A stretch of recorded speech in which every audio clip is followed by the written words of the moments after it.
There's potential to rebuild this team from the ground up with Coors Field in mind, but the Rockies just don't get it. Tear it down, because things won't get better until the organization looks itself in the mirror and says, "We are the Rockies, and we play in Coors Field." Is it possible for the Colorado Rockies to be one of the best franchises in baseball? And I don't mean in the hey, they went to the World Series back in 2007 kind of way, because Rocktober was 15 years ago now, and didn't go super well for them. I want to know if that's something that could actually happen, because I really don't know. But before we try and figure that out, a little bit of background. In case you aren't familiar, Foolish Baseball puts out a series called Baseball Bits, where he looks at stories in that sport primarily through the lens of advanced stats and sabermetrics. In the way that my goal with this channel is to introduce sports psychology concepts in a way that's accessible and easily digestible, Foolish Baseball is trying to do the same thing with that type of data, and he does a really spectacular job at it. He's actually where I got this idea from. Back in March 2021, just about a month after the historically terrible trade that sent Nolan Arenado to the Cardinals, Foolish Baseball put out a video called The Rockies Stink, where he broke down exactly why he believed that was the case. And especially around that time, it wasn't hard. GM Jeff Bridich and the rest of the Rockies front office dumped Arenado to the Cardinals for a pretty weak prospect package, mostly to cover their own butts. They'd offered Arenado a gigantic contract extension as mostly a PR move in 2019, but never really intended to give him all the money that it guaranteed. Combine that with the fact that, as Bailey points out in his video, that same front office has spent hundreds of millions of dollars on players that have brought them negative overall WAR, and you've got a pretty crappy situation for anyone to try and untangle. But we're going to try, because in addition to laying out all the reasons that the Rockies stink, mostly through graphics that are way too nice for me to even attempt, Foolish Baseball also provided a potential path forward for this franchise. As the video makes abundantly clear, building a consistently successful Rockies team means constructing a roster that's built to play in Coors Field, because more than maybe any other franchise in the league, the Rockies Stadium has a direct impact on the team's performance, mostly because of the high altitude. Most baseball fans will be aware that the thin air in Denver affects how the ball travels, which means that Coors Field is at or near the top pretty much every season for things like total home runs, home run rate, or batting average on contacted balls. It's also usually at the very top in a stat called perk factor, which measures how teams' lineups perform at home versus how they perform on the road. They've tried all kinds of stuff to combat this, from raising fences to putting the balls in a humidor, but Coors Field just doesn't play fair for players on either side of the diamond. What works in Coors Field? For pitching, it's generally four-seam fastballs and sliders. That's German Marquez, that's 2018 Kyle Freeland, that's Scott Oberg, that's Daniel Bard. You know what doesn't fare well in Coors? Almost everything else. Coors Field is unique in so many ways, but one of them is the way that it affects the spin rate of pitches. Pitches that rely heavily on movement, like cutters, curveballs, splitters, and two-seam fastballs, tend to get smacked over the fence pretty regularly in Colorado, because they don't move as much as they would typically.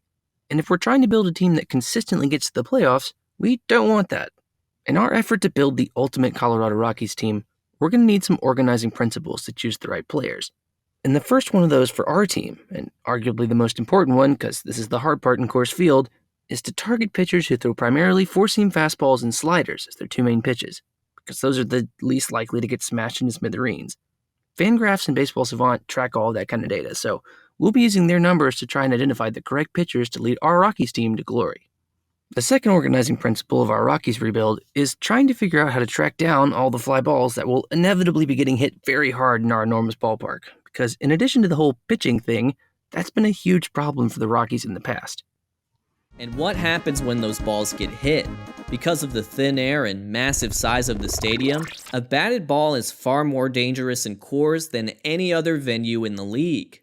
Arenado and Story are great defenders, but the massive outfield is where the Rockies lose extra base hits. If they could have stolen one thing from the Royals, it shouldn't have been the bullpen. It should have been prioritizing rangy outfielders like Alex Gordon, Lorenzo Cain, and Gerard Dyson to cover all that ground. So there's our second organizing principle to try and fix the Rockies' mistakes of the past. Get outfielders with some serious range.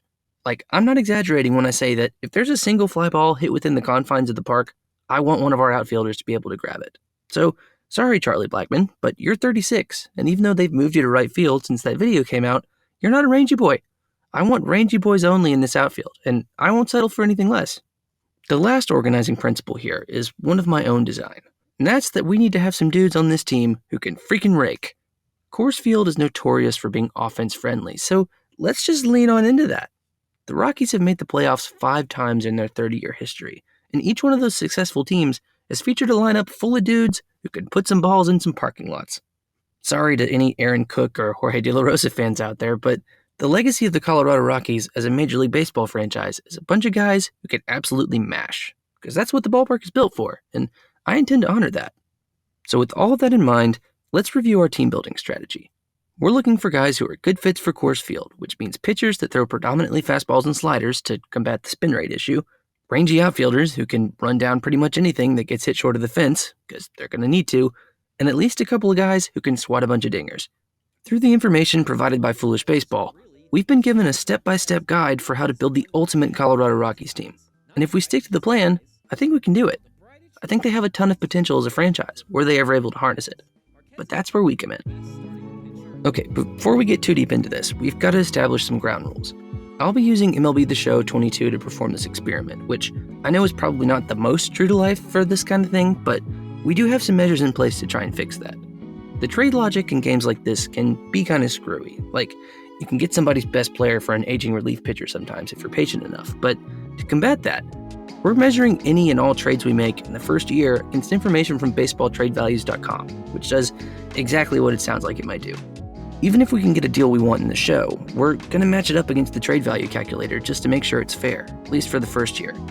We may have to bend the rules here and there, but we're not going to break them. More things will probably come up as we get further into the save, but let's go ahead and get this thing started.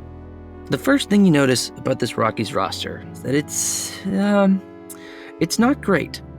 Kris Bryant is our highest rated player, and he's 30, coming off one of his more underwhelming seasons as a pro. There are some good pieces here, and even a couple that already fit into the team structure that we're trying to build. But we've got to decide pretty quickly who's going to stay, who's going to go.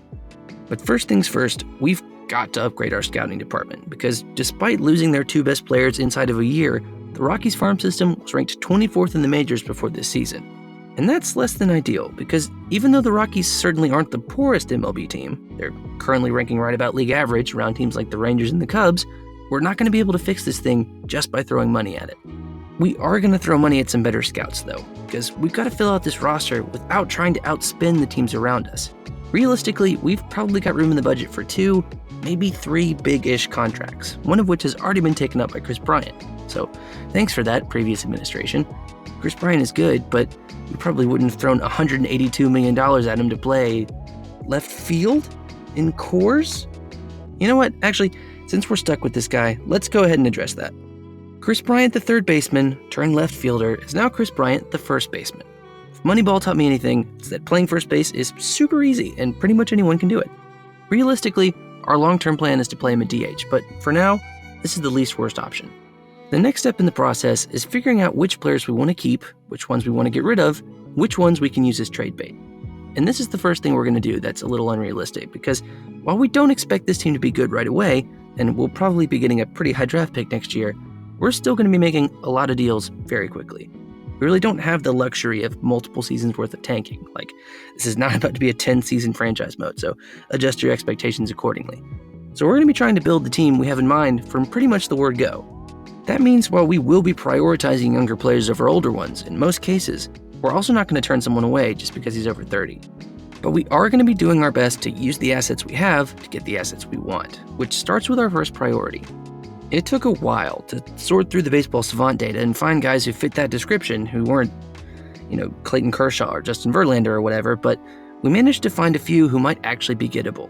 2 of them, conveniently, are on the same team, so that's going to be our first call. Diego Castillo throws an absolutely absurd percentage of sliders, and his teammate, Paul Sewald, throws those 2 pitches almost exclusively.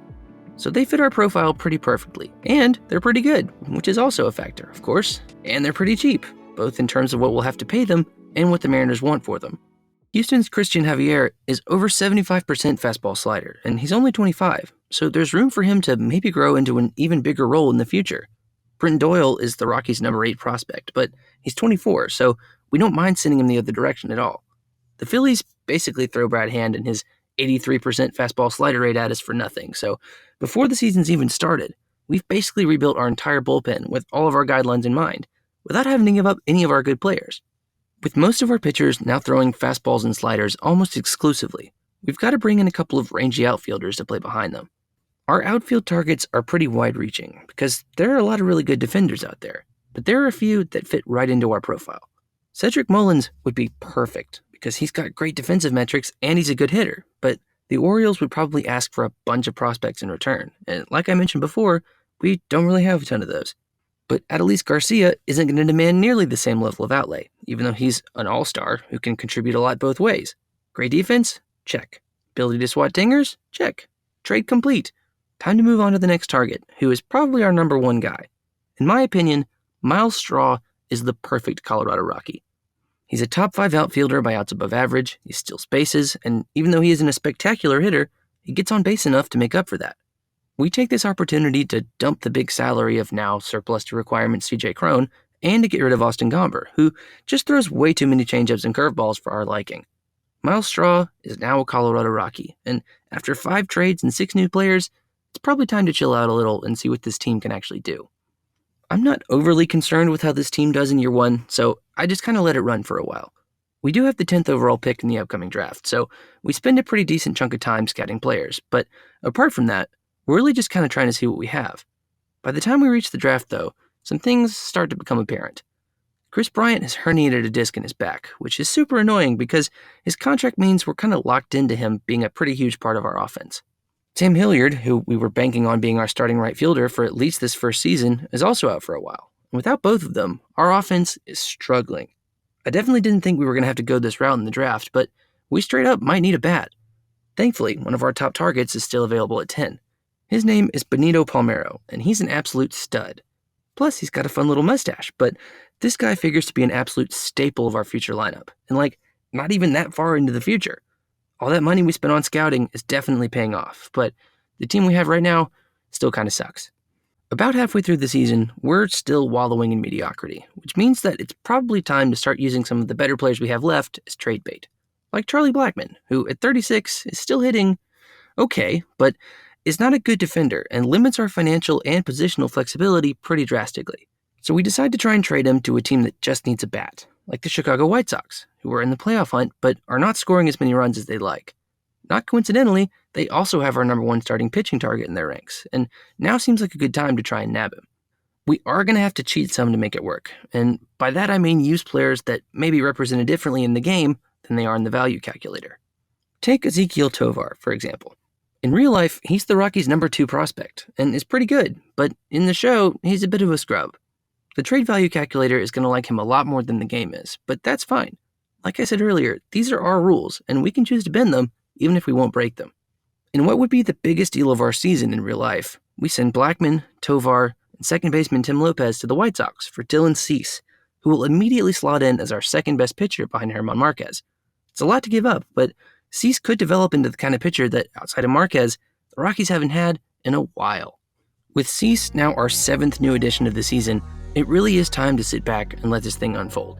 The new-look Rockies end up doing about as well as the old-look Rockies, and even a little worse in terms of record. But there are signs of life there that weren't there before. The hitting stats, hits, runs, homers, slugging percentage, on-base percentage, are all pretty atrocious, but you might expect that in a season where we traded away Charlie Blackmon and Chris Bryant missed multiple months with injury.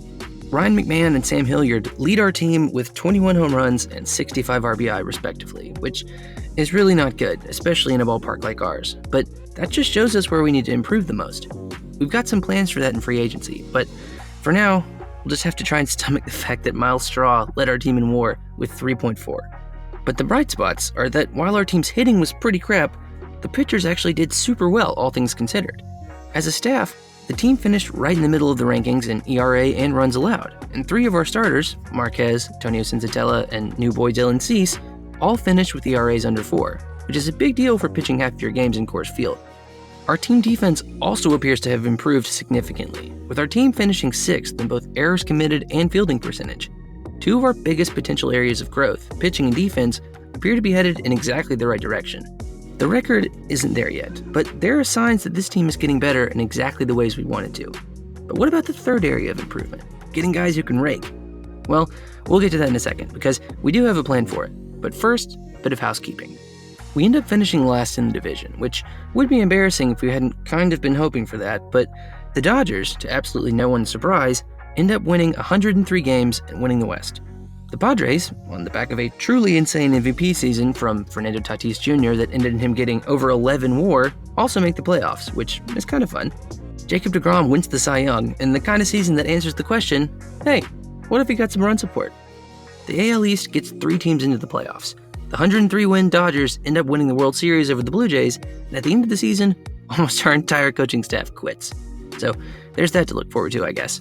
But what are we going to do about all those runs that we definitely didn't score? We built a team that can pitch and play defense well in Coors Field, which would be enough for pretty much any other team, but we took over the Rockies, dog. Arguably the most important thing for us to do in building a team, specifically for Coors Field, is finding a few dudes who can hit baseballs out of it. Year 1 wasn't the time for that, but fear not. We're about to enter into our first offseason as the Rockies Brain Trust, and in the process of turning over our roster, we've cleared out a ton of salary. We're going to have as much money to spend in the free agent market as almost anyone not named the Dodgers or the Yankees. We've got a couple of guys in mind that we'd like to use it on. We've laid the groundwork for the greatest team that Coors Field has ever seen, but there's still a lot left to be done. But that's what we do here on this show. Figure out what needs to be done for every team to be successful. One franchise at a time.